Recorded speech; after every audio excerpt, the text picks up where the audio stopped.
Hey everybody, welcome to Tuesday. And hi Scout Tail. Scout Tail. Scout Tail. Yeah, hey Scouty. So this is gonna be my sort of recap prediction for 2022 video because the stuff between Christmas and New Year's is gonna be pre-recorded. It's gonna be the versions of the holiday special that's happening tonight that we can actually put on YouTube. There's two jokes that really suffer from the lack of music and stuff like that. So if you want the full version, you know what's coming. Help support this channel. Become a monthly patron, patreon.com/LeannaK. Patrons do get in free to this event. So if you sign up and you prepay for the year, you can look up the login information. You can join us tonight at 7:30 Eastern. Patrons are also going to get a post-recorded version of the presentation, so uploaded to somewhere that we don't have to worry about copyright, so they can see the whole thing in its full glory. Great time to become a patron. You don't want to miss it. Or you can just get tickets to the event in the link in the description box below. But Patreon is your best value. Now, yes, that was a long way to go for promotions, but that's the business, right? And that's where I'm kicking off into what do we see for 2022. We're going to see a lot of treading water, I claim, in the video game industry. Now, that is not necessarily a bad thing. Don't get depressed, don't get bummed, because I think that the release schedule slowing down has not been a bad thing. Not only has it meant that certain indie games get a lot more prominence, some smaller games for, big publisher consoles, things like that, but we actually get to even play the big AAA games now as they come out. I know I'm super behind on everything I want to play for various reasons. I just got a hold of Ring Fit Adventure. I've been looking for that game for like 18 months. It's finally in stock again. But we are going to see console shortages continue, chip shortages continue, and we're going to have COVID developed games. And that is not the end of the world, but game companies are probably going to make it out like it is. So expect whelming titles in 2022 and a lot of delays, because I suspect that COVID is going to be the excuse that game companies use to justify to the publisher why they have to push a little bit more, push back more and more, and therefore minimize some crunch. Now, crunch is an interesting thing in the age of COVID, because if somebody's working from home, crunch isn't nearly as bad as if they're in the office and not seeing their families. However, they're in their house, in their home office, and not seeing their families. So let's hope I'm right, and that COVID is the thing that finally gives game companies the balls to stand up to publishers and minimize, if not eliminate, crunch. I think minimize is a more realistic goal. Speaking of realistic goals, don't expect the employee workplace treatment scandals to be over. They will improve, but the sense I'm getting in a lot of places is that companies still don't quite get what they need to do to avoid these scandals. I mean, Activision is definitely the worst of the worst, simply because they are fighting that lawsuit from the state of California instead of just settling it, having a couple days of bad PR instead of cycle after cycle of stuff coming out, more and more stuff. I don't know what Activision was thinking. I don't know what they're still thinking. The executives at Activision are going to hang on tooth and nail, even though it would be best for the company if they did resign. There are still people trying to get Yves Guillemot out at Ubisoft, and there is far less evidence that he directly knew about what the tier of people, especially one individual in particular, were doing at that company. Anybody who sort of dealt with the players at Ubisoft kind of knew that, you know, Yves Guillemot was sort of out to lunch when it came to what some of his lieutenants were doing, or lieutenants, if you will. But and some people say that's no excuse. It's his company. He's responsible.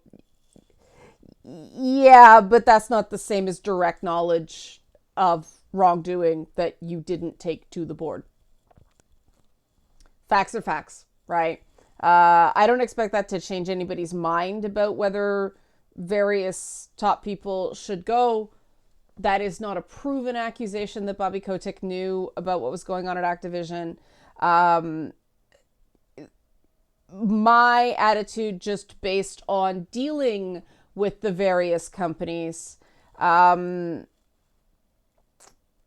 there was widespread awareness they were not treating people well at Activision, and they just didn't give a shit. The reason I'm personally more forgiving of Ubisoft is just because they, in all my dealings with them, were so fucking disorganized. I totally believe that stuff got caught up in middle or upper middle management, and, you know, the people at the top just didn't know. And of course that leaves EA. And I kind of don't believe EA is any better. I think that the problems at EA are more kind of a soullessness right now than, you know, the outright workplace abuse that's going on. Though I think there are still pockets. But, you know, expect to see some soulless product coming out from big publishers as they chase HBO adaptations, film adaptations. It seems to be just because of the profit margins compared between games and film, where these companies want to push their IPs. And of course, that's going to get us less good games as they jam that square gaming peg into the round TV and film hole. Especially film. TV, at least you can kind of decompress the storytelling, right? But they're chasing film because it's that same, you know, millions and billions of dollars kind of thing. It's that brass rig. And it's like, guys, games aren't movies. Make good games. You're good at games. You made Assassin's Creed. You know, the big litmus test is going to be the Uncharted movie, which I'm expecting to be kind of whelming. I think it'll be fun. I don't think it'll be great. And anybody who follows me on Twitter knows I love Tom Holland, so it takes something for me to say that. I just do not think video game companies' balls have dropped in terms of pushing for what are the cores of what makes their properties work. And they're still very cowed by Hollywood. And, well, yes, that's fine. That's a game. But this is a movie. You have to change things, you know. Or this is a TV show. You have to change things. The only thing you're doing is telling a linear story instead of something that players can input. And considering people do super cutscene reels on YouTube and they work just fine as movies, that's a bunch of bullshit. But expect that to continue, just because video games still have this inferiority complex when it comes to Hollywood. It will eventually stop. It will eventually change. But you know, possibly when Disney gets back into video games in a real way and starts going, hey, yeah, these can make money, and as long as we're reasonable about our profit margins, you know, and don't want the same profit margins we get from film, we know how to make a game people will buy. We know how to make a bunch of games people will buy. We're going to go that way. Because the other thing that games do that a lot of toy companies, as I've heard from sources, do not believe can be done is create new IPs that will move toys. Remember all the Toys to Life things? Remember how Skylanders flew off the shelf and Disney Infinity for a while until they completely saturated the fucking market and parents literally ran out of money? Yeah, games can launch new toy IPs. Minecraft, Fortnite, so on and so forth. And a lot of a lot of toy companies don't believe that you can do that. So, when they start petering out, why do you think there's been so many fucking He-Man reboots and She-Ra and Thundercats? And because the upper management, apparently in toy companies, is like, we don't need to create any more brands. All the brands have been made. Just remake the existing brands. We don't create new brands. Nobody cares. Reissue old brands because adult collectors will buy the toys from the old brand alongside the kids. Now, personal experience with my friend's kid, he went into the store to buy He-Man toys because his dad has gotten him into the old show with Revelations. He actually likes the old show better than Revelations. And so he wanted the reissue He-Man toys, but a bunch of adult collectors were fighting in the store over the freshly put out He-Man friggin' reissues. And so this kid was like, I'm not fighting grown adults for a toy. This is where we're at, people. This is the end of 2021, going into 2022. This is our homework. This is our homework during this rebuilding year. We have to collectively figure out what to do with these fandom wars. How to make them be less stupid because they are becoming bad for business. For every show that gets a PR bump because any discussion about anything remotely popular among nerds becomes toxic and miserable, there are multiple shows that don't get a fair chance because everybody just wants to stay away from the fighting. I wasn't the biggest... I tried watching the Cowboy Bebop live action. It's not the worst adaptation of a manga/anime I've ever seen to live action, but it wasn't, to me, great. But I don't think it was so bad that it deserved to get canceled as fast as it did. I just think people didn't watch it because people like me were like, nope, it's a classic. I'm not interested. I don't want to be an asshole. There's already been enough screaming. I feel bad for the actress, so I'm probably not going to like it. So I'm just not going to watch it because I don't want to be those people screaming about it on the internet. And I guarantee you I'm not alone with that. The people I know who watched the show mostly hadn't watched the old classic Cowboy Bebop, either the movie or the series.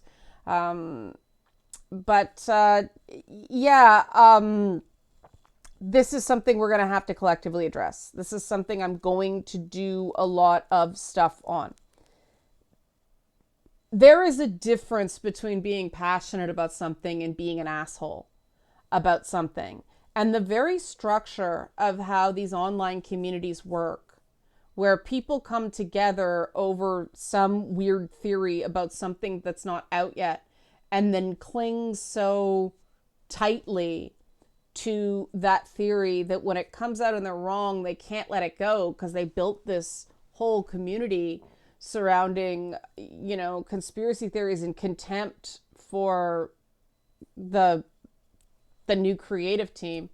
I don't know why I just thought, I haven't watched the new Witcher yet, so don't ask me about it yet. I haven't had a chance. I've been getting the holiday thing ready. I will talk about Witcher stuff when I watch it.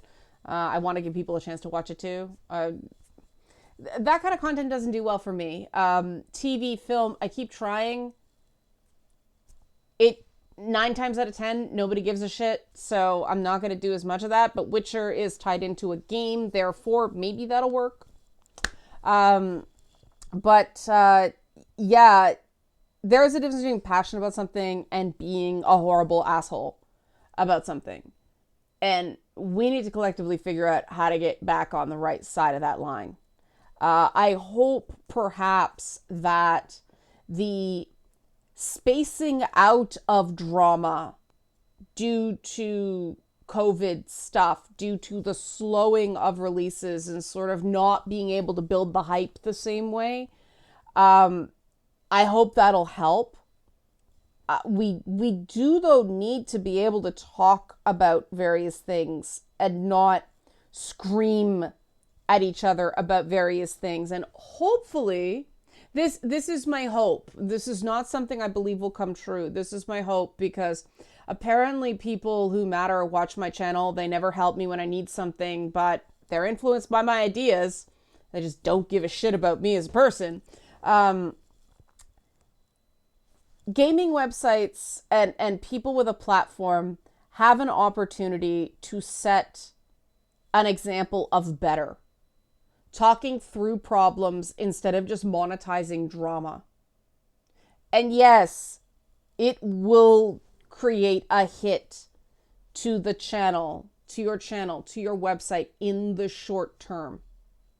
But if everybody can wean themselves off the bullshit interpersonal drama and the identity politics and talk about issues and express yourself and give justifications for why you like something or especially don't like something, and then have people be able to listen to a dissenting opinion without demonizing the person having the dissenting opinion, that'll help a lot. That will go a long way to improving the health of the gaming industry when, COVID is a dull roar instead of this freak out. I mean, I think by summer 2020, we'll have expect it to be another more normal summer, like normal, like the old days where people can like gather and stuff like that, because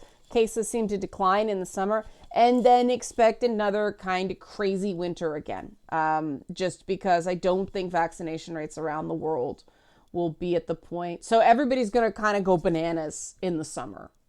So if we can keep the drama down and the fun up for everybody's mental health and well-being, that's really important to me. I don't expect this will happen. These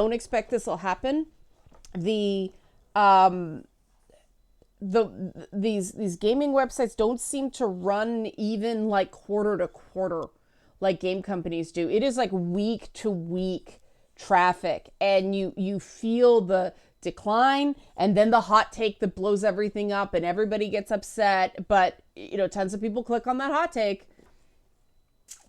I'm so sick of hot takes, it's not even funny. I'm so sick.